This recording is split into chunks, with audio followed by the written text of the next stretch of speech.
Assalamualaikum warahmatullahi wabarakatuh. Salam guru penggerak. Halo Bapak Ibu guru yang hebat, apa kabar semuanya? Mudah-mudahan sehat-sehat selalu.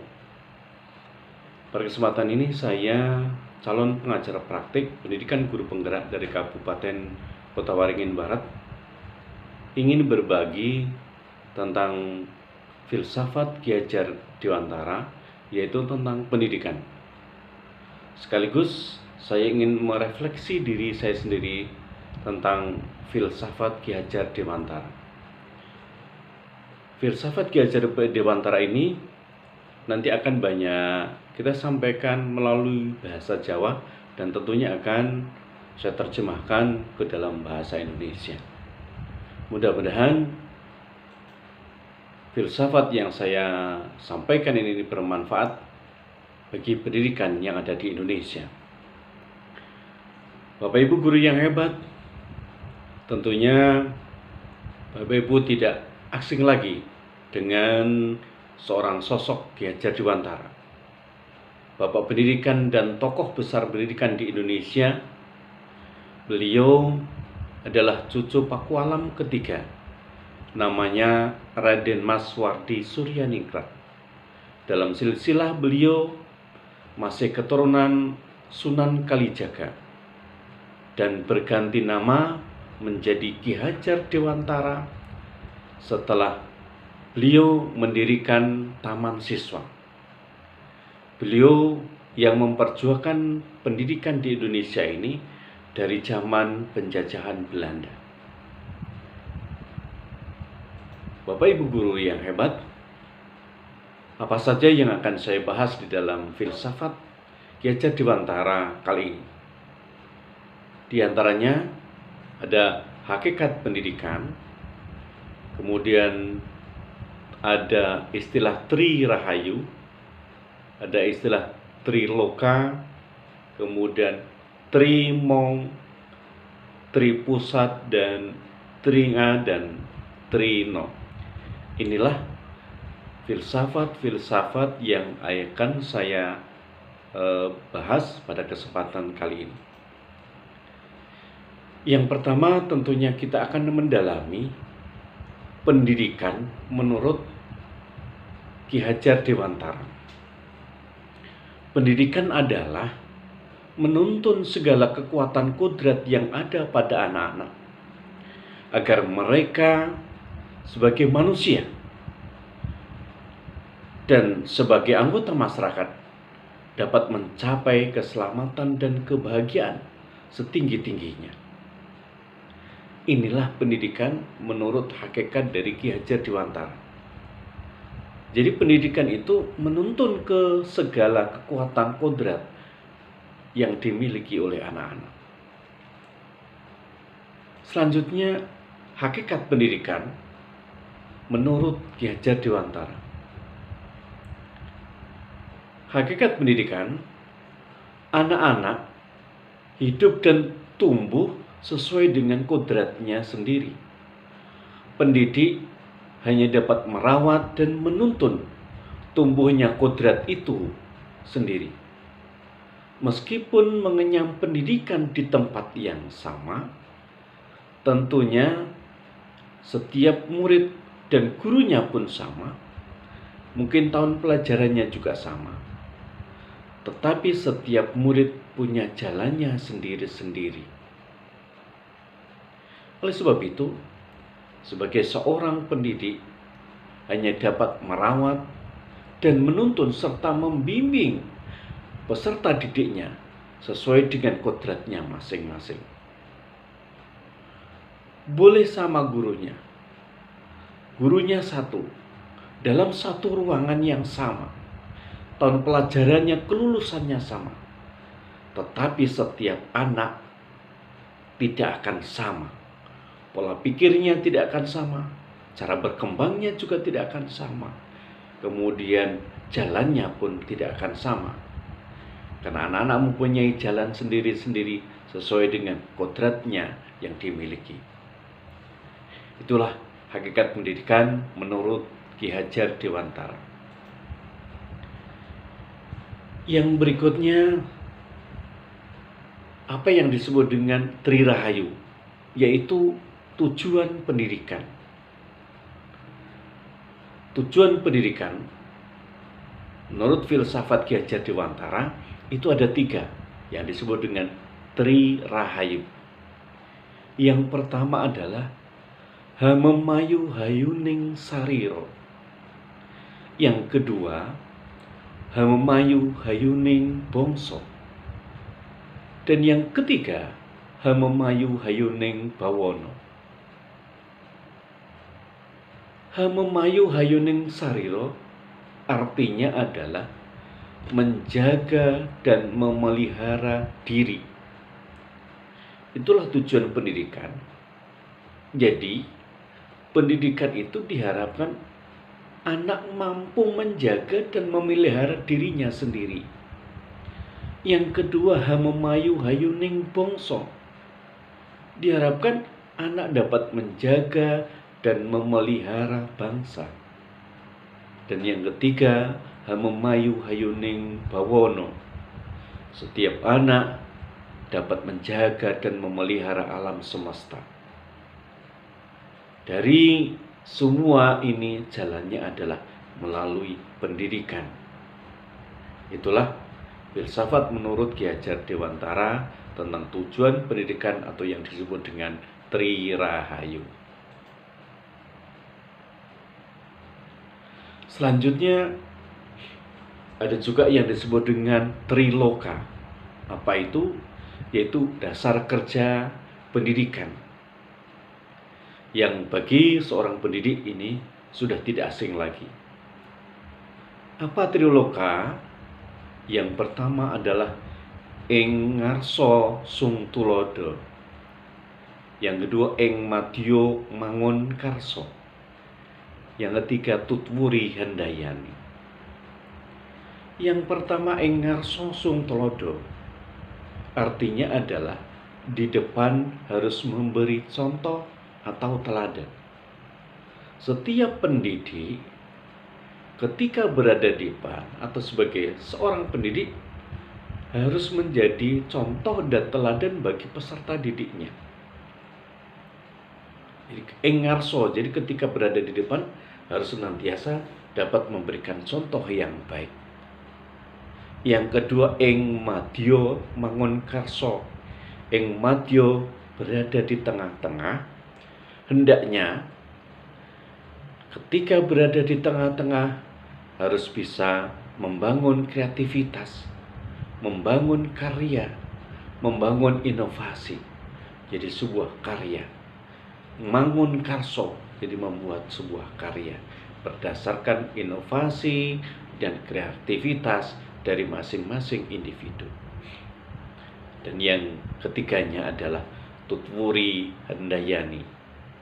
Tutwuri artinya adalah di belakang, senantiasa memberikan motivasi, penguatan, mendukung dan memperdayakan, sehingga anak benar-benar menjadi anak yang berkembang sesuai dengan kodratnya masing-masing. Yang selanjutnya ada yang disebut dengan sistem pendidikan, atau dalam bahasa Jawanya adalah trimo. Dalam hal ini sering dipakai di dalam kegiatan kepramukaan yang disebut dengan sistem among. Dalam filsafat Ki Hajar Dewantara, trimong ada 3 diantaranya. Yang pertama adalah momong, yang kedua among, yang 3 ngemong. Apa itu momong? Momong adalah merawat dengan penuh kasih sayang, menanamkan kebiasaan-kebiasaan yang baik. Itulah yang disebut dengan momong. Kemudian among, yaitu memberi contoh tentang baik dan buruknya tanpa harus memaksa atau mengambil haknya. Jadi kalau among harus senantiasa memberi contoh tentang kebaikan-kebaikan. Dan yang ketiganya adalah ngemong. Ngemong berarti dia mengamati, merawat, menjaga agar anak mampu mengembangkan dirinya dan bertanggung jawab dan disiplin berdasarkan nilai-nilai yang dimilikinya. Itulah sistem pendidikan menurut filsafat Ki Hajar Dewantara yang disebut dengan Trimo. Yang berikutnya yaitu ada aktivitas pendidikannya. Apa aktivitas pendidikannya? Menurut filsafat Ki Hajar Dewantara disebut dengan tripusat. Apa saja tripusat itu? Yang pertama keluarga, yang kedua perguruan, yang ketiga adalah pergerakan pemuda. Bahwa aktivitas pendidikan itu dibagi tiga. Yang pertama berada di dalam keluarga. Di dalam keluarga itu mendidik budi pekerti dan laku sosial. Sangatlah baik ketika keluarga itu bisa menanamkan budi pekerti yang baik dan laku sosial, sehingga anak benar-benar mempunyai budi pekerti yang baik. Artinya pendidikan di dalam keluarga itu berhasil. Yang kedua, perguruan, atau bisa disebut dengan lembaga-lembaga sekolah, baik itu formal maupun non-formal. Lembaga sekolah ada SD, mungkin dari PAUD, SD, SLT, PSLTA sampai perguruan tinggi. Ya. Itu sebagai balai wiyata, usaha mencari dan memberi ilmu pengetahuan di samping pendidikan intelektualnya. Nah, itu adalah aktivitas pendidikan yang kedua, yaitu berada di sebuah lembaga pendidikan, yaitu pendidikan formal maupun non-formal sampai pendidikan tertinggi, yaitu sebagai balai wiyata atau usaha mencari dan memberi ilmu pengetahuan, ya, di samping pendidikan intelektualnya. Adapun aktivitas pendidikan yang ketiga adalah pergerakan pemuda.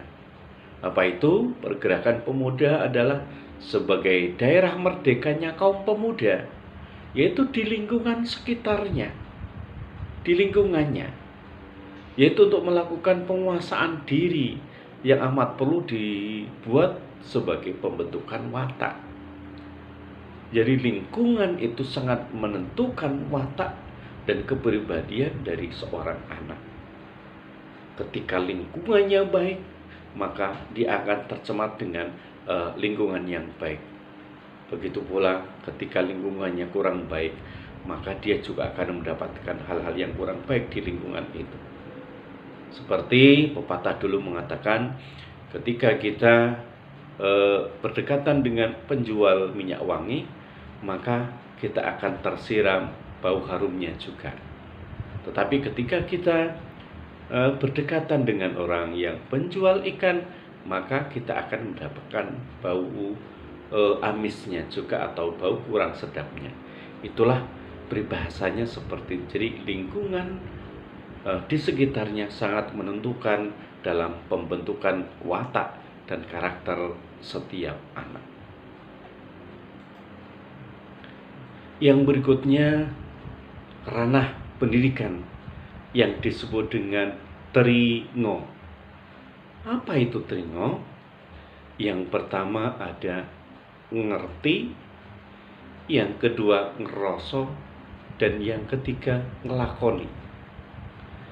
Ngerti yaitu pemahaman seperti pemahaman kognitif. Adapun ngeroso yaitu seperti afektif, dan ngelakoni yaitu psikomotor. Dalam hal ini, dulu di kurikulum Satuan Pendidikan KTSP sudah dikenal dengan tiga itu, yaitu kognitif, afektif, psikomotor. Dan itu di dalam filsafat bahasa Indonesia sama dengan ngerti, ngeroso, dan ngelakoni.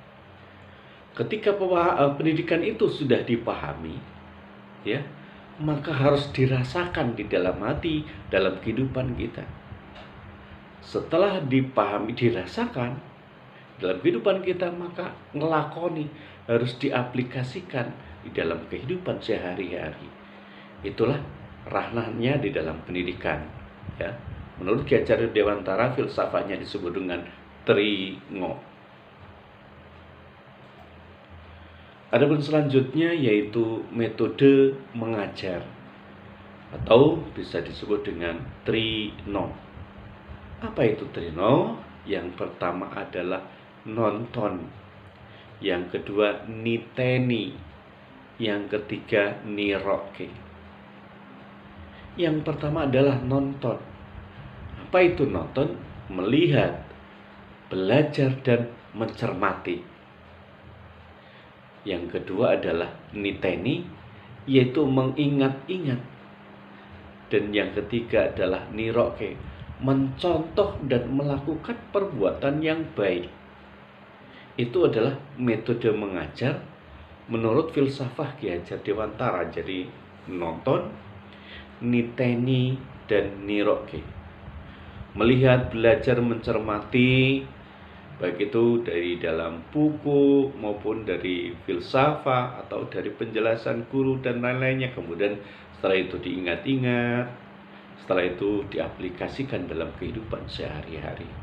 Itulah metode belajar mengajarnya berdasarkan filsafah Ki Hajar Dewantara. Dan selanjutnya ada peralatan pendidikan sesuai dengan kodratnya anak. Kodratnya anak dari usia 1 sampai 7 tahun. Peralatannya seperti apa? Yaitu metodenya memberi contoh dan pembiasaan. Jadi masa-masa itu yaitu masa masih balita dan masih kanak-kanak. Itu harus banyak memberikan contoh, memberikan teladan, memberikan kepembiasaan. Dan yang kodrat anak yang kedua yaitu di masa pertumbuhan 7 sampai 14 tahun, di mana masa pertumbuhan jiwa dan pemikiran.